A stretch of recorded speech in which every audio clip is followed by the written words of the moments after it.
Hi YouTubers, welcome back to Vintage Fashion Hat Chat.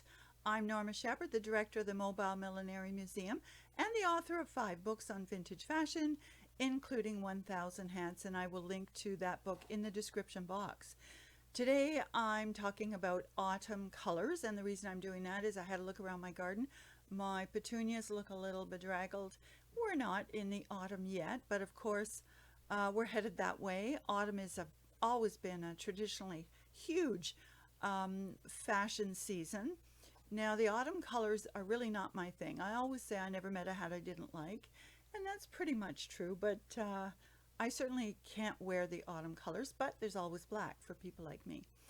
I will talk about the hat I'm wearing later at the end of the video, but I want to start us off with some traditional autumn colors. You know, the leaves they're not quite turning, but certainly my trees in the backyard are losing their seeds, and the cedar is just making a mess all over the place.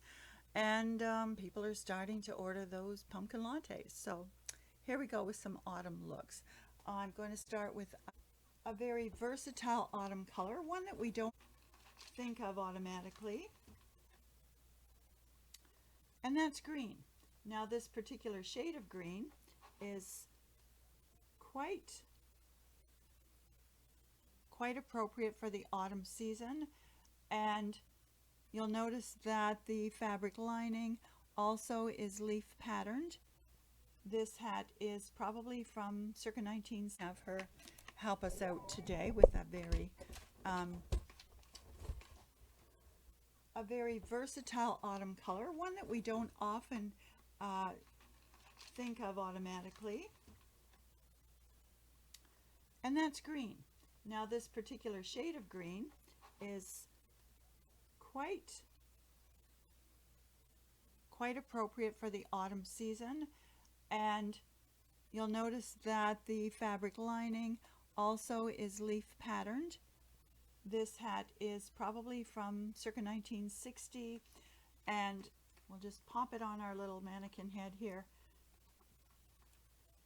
It's a little shaped toque, goes nicely over one brow, and of course these cutout fur felt leaves are quite appropriate. You'll notice it's adorned on one side at the back with a little, almost like one of the awareness ribbons that we see on pins so often today. And then speaking of pins, this is a little millinery brooch, gold tone with a faux pearl, and maybe that's just a little nod to, you know, the last flowers of spring and summer. There is a little bit of remnant of a green veil, and you can see where it was attached on the other side, also another remnant. And I think a green veil falling across the brow on this hat, maybe even right down under the nose, would have been quite dramatic when this hat was new. And you can see the bronze colored satin underneath the leaves. So again, green, not always a typical color that we think of for autumn fashion, but certainly very appropriate. So I'm going to move to something a little more usual as far as color goes when you're thinking of the autumn, and this is this straw hat. Again, you know, very appropriate to wear at the end of summer. And we have a little nod to summer with the paper mache cherries and whatnot. Lots of little seeds and berries. It's banded in a lovely print. Look at the colors in that. You've got your gold, some purple, some red. The band on this hat, the brim I mean, is banded with pumpkin colored grosgrain ribbon. And there is also grosgrain ribbon, a grosgrain ribbon chignon strap to secure the hat. And this would have been worn, let me turn it for you, tilted. So very nice casual summer straw for the end of summer as we head into autumn. Now a completely different style, but again definitely typical autumn colors is this very exaggerated beret, and it too is a print. You have the pumpkin color, you have the greens in this are almost gray, you have the muted gold tones, some soft yellow, and again it's a typical beret, but the underbrim on this is quite deep. So let me just give you a sense of how deep that is. The lining is satin, and of course the weight of this as well, with all the stitching, the machine stitching and that beautiful pattern, and the stitch is so even, gives it some substance, really, you know, quite appropriate for the autumn. And when you wear this, it's going to be worn it's going to be worn asymmetrically, so that when you face the person wearing it, you see the underbrim, but then this is off to the side, the complete circular crown. And this one is from the 1960s as well. Now another one, similar tones. This one is a different shape. It's a brimless hat. It too has the concentric stitching, which is a very nice way to stabilize a fabric hat. Now this is done in a bit of a brocade. You can see the glitter of the gold in there, and the paisley pattern is done in muted autumn tones. You almost have a turquoise or a teal.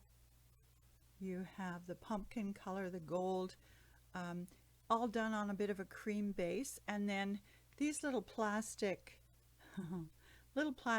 faceted jewels, we'll call them, they almost give the impression of falling leaves. They're sort of randomly patterned around this very high crowned hat that in the 1960s would have sat quite nicely on a bouffant, on a beehive hairdo. And our label is Leamington, and this may have been made by a home milliner, perhaps, but difficult to say.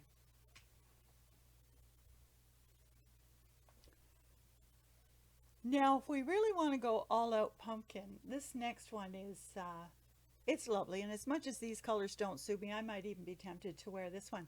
This is late 1960s, early 1970s. And that's when milliners were desperately trying to keep millinery alive. We still had a lot of people wearing beehive hairdos, so this very high crown toque would sit over that. It's a really great winter hat, very dressy hat, and it is a long nap beaver felt, which has been dyed very nicely in this combination of pumpkin and orange tones, a little bit of brown in there. And the feather pom-poms, I think, are just terrific. I just think this is fabulous, especially the nice touch of soft brown of these ostrich feather fronds, that with these little curled feather stations, just looking like little seeds or something popping out. I think it's fabulous. And this one is unsigned as well. But it does say that the base of this hat, you know, the part that was blocked, is from Australia.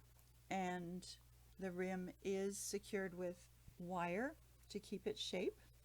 And that's a real autumn hat.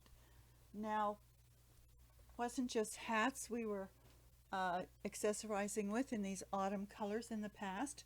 This handbag or carpet bag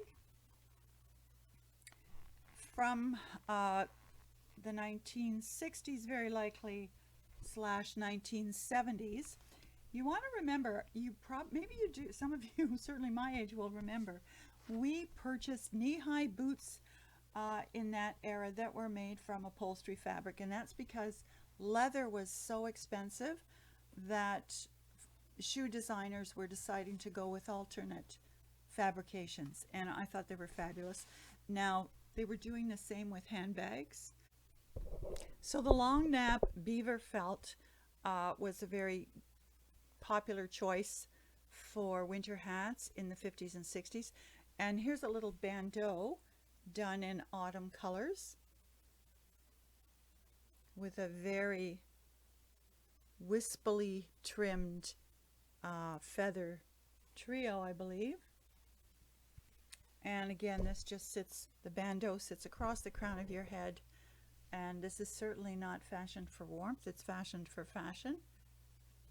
And made by hand, exclusive, Salon Bernard, St. Hubert Street, Montreal. So a little bandeau from the 50s in autumn colors. Now, I did say those colors don't suit everyone, and they certainly don't suit me.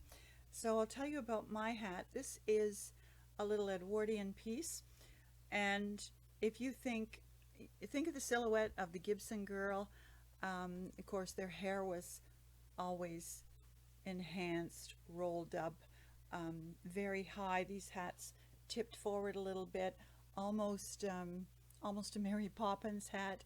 This is quite typical if you look at fashion plates from the early 20th century during the Edwardian era. You'll see a lot of hats like this.